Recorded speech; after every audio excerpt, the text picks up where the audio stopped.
Welcome back to another Honkai Impact 3 video. It's your homie Cody GT, and today, my boys, we're gonna go over part 3 of the new Valks that will be coming to the global side of Honkai Impact 3. So I'm very excited to go ahead and bring you this video because we're gonna be going over the Valkyrie Fuka Fu Hua or Fuka. I believe you can say it either way, and I know a lot of people are excited about this one, such as myself. So I'm really happy to go ahead and bring this video to you so we can go and look over these Valkyries that will be coming to the global side here soon. But before we do, my boys, I did want to go ahead and give a quick shout out to Honkai 3rd Art Hobby Lab. This is the website that I'm using to do this series. So I'm going to go ahead and leave a link to their website in the description below. Go ahead and check them out. They have really good information here, especially if you want to read up more on weapons and stigmatas or Valkyries in general. You can do it here on this website. Really good website to go ahead and check out. Now, with that being said, I believe I'm going to break this up into 2 parts. I believe this is going to be part 3, and I believe I'm going to do a part 4. In this part, I'm going to do the first 2 Valkyries that you see here, and then I'm going to do the last 2 on part 4, because I just don't want these 2 to be too terribly long like my last Valkyrie videos have been. Not showcasing, but going over the information about the new Valks that will come to global. So I want them to be a little bit shorter, so I'm going to break it up into 2 parts. Now, with that being said, let's go over the first one here. I believe, if I'm not mistaken, I'm not too sure the name of this one. I believe it is the Fuka or Fu Hua Accipiter or Butler. I'm not too sure which one this is. Again, my boys, you could go ahead and comment below. Let me know which one this is. Now, they call her Fuka Swiftwing, which she seems pretty interesting. Now, I will admit, I haven't seen too much gameplay on her or know too much information about her. So this will all be pretty brand new to me. And like in my last 2 videos, part 2 and part 1, I'll go ahead and mention this again in part 3. This is going to be a very high overview of these Valkyries, and we're not going to go in depth about them. We're just going to go ahead and do a higher overview to check them out. So let's go ahead and start the Prezi. And I do like this slideshow presentation. I mentioned that in my last video, by the way. So Fuka Swiftwing. So let me just go ahead and say this right off the bat. I'm excited for all the Fukas or Fu Huas to come to the global side of Honkai Impact 3. They just seem like a really cool Valkyrie. They look like they have very cool combinations of punches and kicks. And they look like they're just going to be very interesting to use on a regular basis, putting them on teams, whichever one you use. Now, you could go ahead and comment below which ones you find are more useful, my JP players and SCA players, or which ones that are more meta, more viable late game. So let's go ahead and take a look over her skills. So let's go ahead and start this slideshow here. Alright, so it looks like the Leaping Wind White Tiger. So this looks like it's going to be her basic attack is 1-inch punch, 6-hit striking combo. That is pretty cool. The 1-inch punch coming from like Bruce Lee, if you guys know about that. Anyways, Rushing Tiger Leap Step. So release Storm Cloud combo. Each punch deals a percentage of physical damage based on attack power. The Last Ground Smash Punch deals a percentage of physical damage based on attack power. Now, with these names for her attacks and the way she looks, she seems very martial artist-y, if that's a word. And so she looks like she's going to be very based off of like the old martial arts of, you know, the Bruce Lee, Jackie Chan type era. Comment down below if I'm wrong, but that's just what it seems like, especially from these namings of these attacks here, such as Leaping Wind White Tiger and Rushing Tiger Leap Step. And then Creeping Howling, we'll get there in just a minute. But the World Domination locked behind double S rank is hit an enemy with the Ground Smash Punch in Storm Cloud combo. Increase all squad members all damage by percentage. That's actually a really cool skill right there. Lasts for 7 seconds. Hit an enemy with the Ground Smash Punch in Opening Heaven combo. Increase all squad members all damage by a percentage. Lasts for 7 seconds. Now the Creepy Hollowing. Hit an enemy with Perfect Thunderbolt. Increase damage dealt of all squad members against shield on enemy by a percentage. Lasts for a certain amount of seconds. And it looks like you can increase that with some skill points. And then you have the command input and the combos. It looks like it's going to be a 6-hit striking combo. So very interesting and very cool right there. I like that. Now the Opening Heaven Yellow Dragon consumes 25 S. So the EP is kind of translated to SP. Perform a blast punch during branch attack, 1-inch punch landslide, 350% of physical damage based on attack power, 1-inch punch Opening Heaven, 400% physical damage, 1-inch punch Perfect Thunderbolt, 3 times 150% physical damage. So very cool right there. Peaceful Land, lock behind triple S rank, hit an enemy with the last punch in landslide combo, opening heaven combo for or perfect thunderbolt, reduce received physical damage by a percentage, lasts for a certain amount of seconds. Now the celestial mysterious spirit, the last punch in landslide combo, opening heaven combo, or perfect thunderbolt deals an additional percentage of physical damage based on attack power against vulnerable or stunned enemies. So with that one, you're gonna want the enemy to be stunned or what is it? Physical damage based on a vulnerable or stunned enemy. So that's the stipulation right there. So pretty straightforward, you know, nothing too different on that one. And this is the combo right here. So for the 1-inch punch landslide, consumes 25 SP, mindfulness martial arts, first/second hit, plus that button, that action command, plus long tap of that action command. We'll go ahead and do the 1-inch punch landslide. For the opening heaven, it's after the 3rd hit. You're gonna go ahead and hit that command and a long tap of that command right there. And then for the thunderbolt, long tap that command, scattered thunderbolt combo, 1 hit plus long tap of that command as well. So really cool being able to go ahead and see that combo hits right there. Moving on, my boys, we're gonna go over to the breakout surface azure dragon. So 6-hit striking combo followed by a branch attack, match with the specific command input. So this looks like it's going to be the switch skill and the QTE right here. So tag and attack, rising into heaven, launch the ground smash punch at enemy, knock down the surrounding enemy and deals a percentage of physical damage based on attack power. And then the QTE attack, diving into deep sea, launch the ground smash punch at shield break enemy, deals a percentage of physical damage based on attack power, inflict floating and vulnerable status on the surrounding enemy, reduces defense power by 30%, lasts for a certain amount of seconds. So I like that debuff of that 30%. That is really cool. And it looks like you may proc this, if I'm not mistaken, by float, which would be really good because that's one of the best ways to go ahead and proc the QTE. So that is really good. Then we have the double S rank. This is locked behind double S rank, the Twisting Dragon. After tagging, increase interrupt power as well as endurance, reduce received damage by a percentage for and last for 5 seconds. After tag out, grant squad member the same effect, but lasts for a certain amount of seconds. That's really cool. So when you go ahead and switch out, that member that you switched in or that ally Valkyrie will go ahead and get that buff as well, but it will only last for a certain amount of seconds. Really cool. I like that, and I like that debuff of reducing received damage right there for a percentage. That seems like it's going to be really useful as well. Now this is the combos right here for the rock breaking and for the storm cloud and the scattered thunderbolts and the 1-inch punch thunderbolt right there. So you can see the combos. Really cool on that one. I like how they do that for you. So we're going to be moving on. Now returning home Black Tortoise. Grants all squad members buff effect when this Valkyrie is set as leader. So a combo above 30 hits, increase critical rate of Kiana and Mei in squad by 24%. Combo below 30 hits, increase critical damage of Bronya in squad by 32%. Very interesting, my boy. So this will kind of determine what kind of Valkyries you'll go ahead and bring if you plan on making this one your leader. So if the combo is above 30 hits, it increases the critical rate of Kiana or Mei. So any Kiana or Mei you have on the squad, you're going to go ahead and get an increased crit rate of up to 20% if the combo is above 30 hits. And if it's below 30 hits, increases crit rate of Bronya by 32%. So if you bring a Dimensional Break as your support or Valkyrie Chariot for her ultimate, then you want to, you know, kind of, I mean, not really, it's not really a thing, but you can kind of make sure that you're under 30 hits. I mean, if that's what you're going for. But if you're above 30 hits, which I feel like that's what most people are going to be, you know, going for and probably doing, then you're going to want to bring a Kiana or Mei, it sounds like. So, and you can go ahead and buff those with the skill points. Awesome. I like that. Now the passive. Mindfulness. When tag in, increase physical damage against an enemy within 3 meters radius by a percentage. When tag out, increases long range physical damage of squad members by a percentage for the next 3 hits. Okay, so when tag in, physical damage against an enemy within 3 meter radius by a percentage. So seems like when you're in close, you're going to be dealing more of a percentage buff on the attack.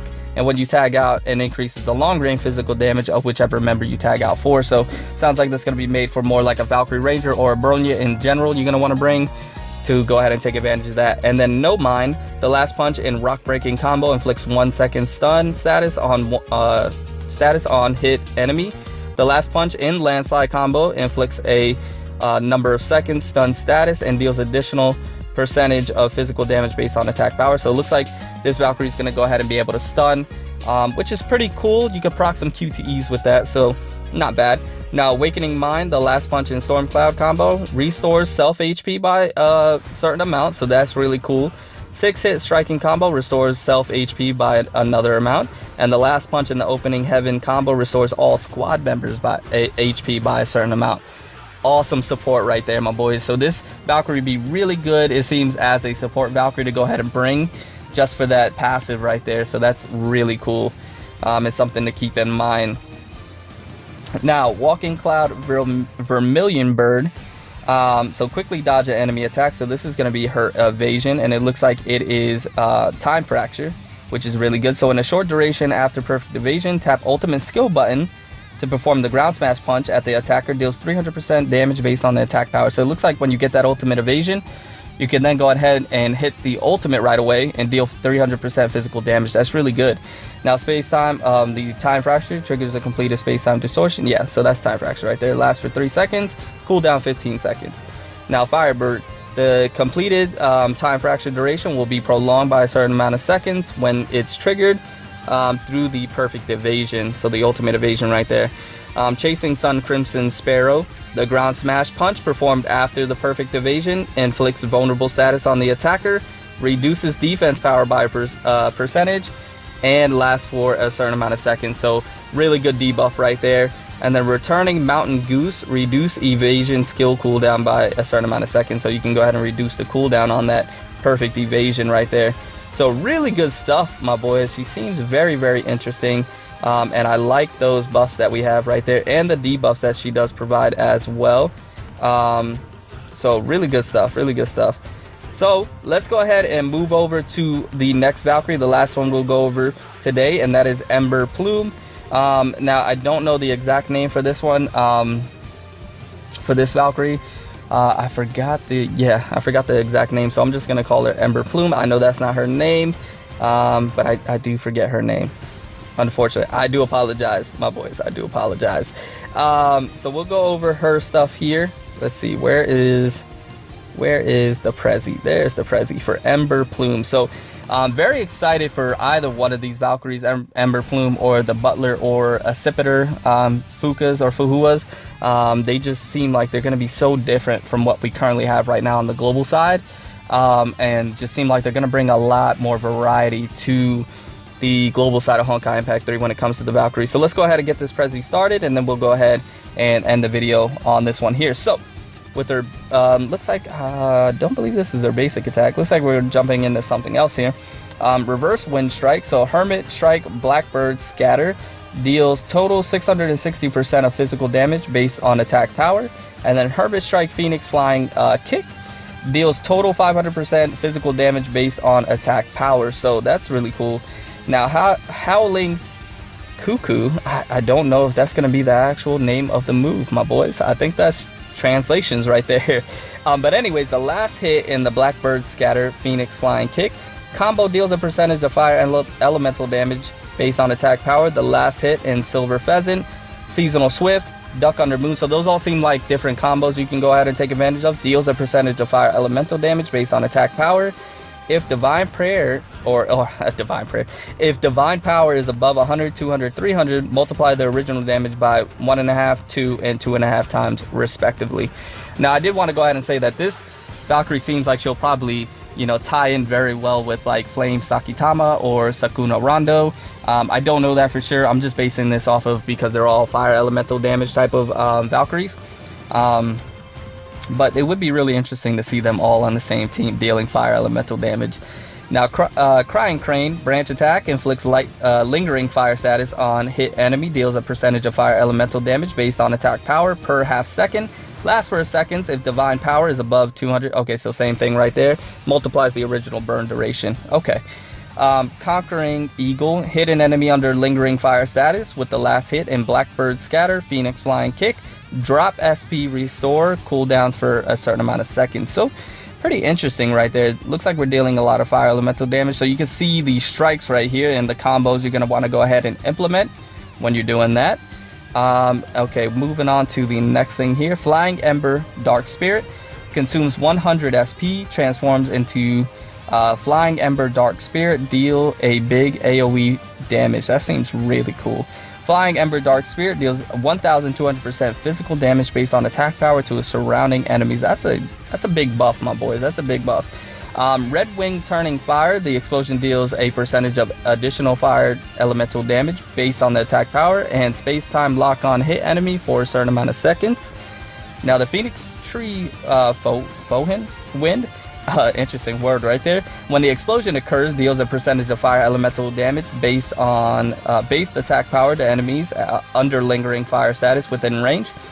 If the divine power, so same thing with the divine power right there. Raven Lord. When the explosion ends, restores 150 divine power, very nice, and inflicts burn status on all enemies on the battlefield. Deals a certain amount of fire elemental damage per half seconds, lasts for a certain amount of seconds. And then again with the divine power right there. So it seems like a lot of these skills are going to be surrounded or kind of applicable with that divine power you're going to want to have. Looks like they're going to be one in the same right there. So it looks like this is going to be her QTE and switch skill. So Blackbird Scatter or Phoenix Flying Kick, followed by a branch attack matched with the specific command input. So it seems like she's going to be very specific on her hits and her commands and the way you're going to implement them. So seems like her control as a Valkyrie is going to be, I don't want to say complicated, but a little more than, you know, the Valkyries that we have right now, where it's very basic on their attacks. Seems like this one's going to be a little bit intricate, I should say. Kind of like Flame Sakitama is. Now, the tag and attack, that's such an odd word. Migratory Red Sparrow, I guess. Launch a tag and attack, deals a percentage of physical damage based on attack power to hit to on-hit enemy. The QTE attack. It looks like it's Chinese Homoe, I guess that's how you say it. Launch a QTE attack at burn enemy, deals a percentage of fire elemental damage based on attack power to enemies within range and restores 100 divine power. That's nice. And Red Mangrove Hymn, when tag out, if divine power is above 100, reduce enemy all elemental resistance by a percentage and lasts for a certain amount of seconds. If divine power is above 300, reduce enemy all elemental resistance by a percentage, lasts for a certain amount of seconds. Really cool right there, and it looks like you can go ahead and get that buff, and that's really nice. Here we go. We got some combos here for the Hermit Strike Blackbird and for the Hermit Strike Seasonal Swift and the Duck Under Moon. You can see them right there, and it looks, yeah, like I mentioned, pretty intricate. Definitely more intricate than what we got going on right now on the global side. So you're gonna definitely want to maybe brush up on that when you go ahead and obtain her at some point in time. Make sure you're using her properly. Now, the Entangled Fire of Hawk grant all squad members a buff when the Valkyrie is set as leader. Increase attack speed by 16% if there are 3 extraordinary type members in squad. So extraordinary members, is that psychic? That might be psychic. Increase all damage of branch attack skills by 36%, or is that creature? I'm not too sure, my boys, the translations. But there you go, for her leader skill. Don't know if you're gonna use it. I mean, increase all damage of branch attack skill by 36%. That could be useful. And the attack speed, yeah, that can be useful at 16%. Yeah, you probably would use that at some point, I would imagine. So, moving on. For the passive, Candle Knight. Okay, this is gonna be a long one, my boys.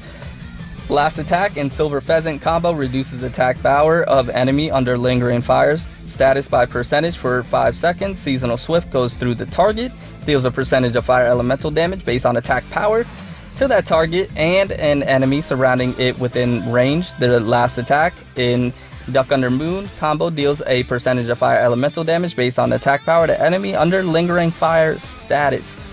I'll be quite honest with you, my boys, it just sounds like a lot of fire elemental damage being done. Sounds like a lot of buffing. Sounds pretty intricate, and I'm not exactly too sure what I read. Now, 5 color wings when divine power is above 200. Increase elemental damage of branch attack skill by a percentage. All elemental resistance by a percentage for all squad member. Lasts for a certain amount of seconds. So there you go again with the divine power. And then this is locked behind triple S rank. Shouldering Cauldron, again locked, not again locked, again associated with the divine powers above 100. The last attack in basic or branch, let me go ahead and read that again, is above 100. The last attack in basic branch attack skill inflicts stun status on enemy for a certain amount of seconds. Cooldown 5 seconds. So There you go for that right there, my boys. And then Dust Swiping Step. So this must be her evasive skill. So when perfect evasion skill is successfully triggered, space time lock enemies within range, lasts for 1.5 seconds, cooldown 15 seconds. So it looks like she has time lock, which is pretty good, pretty useful. When evasion skill is triggered, restores a certain amount of divine power, plus increase space-time lock duration by a certain amount of seconds. That's actually really nice. Now, Storm, reduce cooldown of evasion skill by a certain amount of seconds. When perfect evasion skill is successfully triggered, deals a certain percentage of fire elemental damage, and that lasts for a certain amount of seconds. So, actually really good evasive type of skills right there. I do like that. Young Fire deals fire elemental damage to surrounding enemy, increase their received elemental damage for 10 seconds, and that's a cooldown of 45 seconds right there. And that is it for the Prezi, my boy. So that is the first two Fuka or Fu Hua. So we have Ember Plume, which I know that's not the correct word. I'll probably have the correct naming of this Valkyrie in the title. I'm sure I will. As far as what she's properly named on the global side. And then we have Swiftwing, which I believe is a Scipitar or is Butler Fu Hua or Fuka, if I'm not mistaken, on that one right there, my boys. But that is the video, my boys. Those are the two Fu Hua or Fukas that I wanted to go over in part 3. Like I mentioned, in part 4 we will go over the last two, and that will be the end of the series for the new Valks that will be coming to the global side of Honkai Impact 3 very soon here in the near future. So very excited for the Fu Hua or Fuka Valkyries to start to come. That's going to be a very exciting time, and I cannot wait. And I hope you're excited about it. Now, if you enjoyed the video and you're still with me, you like what you saw, go ahead and drop a like. It's greatly appreciated. If you're new to the channel and you enjoy what you saw, you like the content, got something from it, go ahead and subscribe for more content like this. My boys, we are very close for that to that 200, not 200. Whoa, I'm getting ahead of myself, to that 2,000 subscribers, 2K. We are on our way and we are almost there. So that's extremely exciting. Everybody that subscribes, comments, or likes the videos means a lot to me. It really does. I truly appreciate it. But anyways, I'm gonna get out of here, my boys. Remember to stand out, be different, have fun, go further beyond in everything that you do. And until next time, my boys, until next time, it's your homie Cody GT, and I'm out.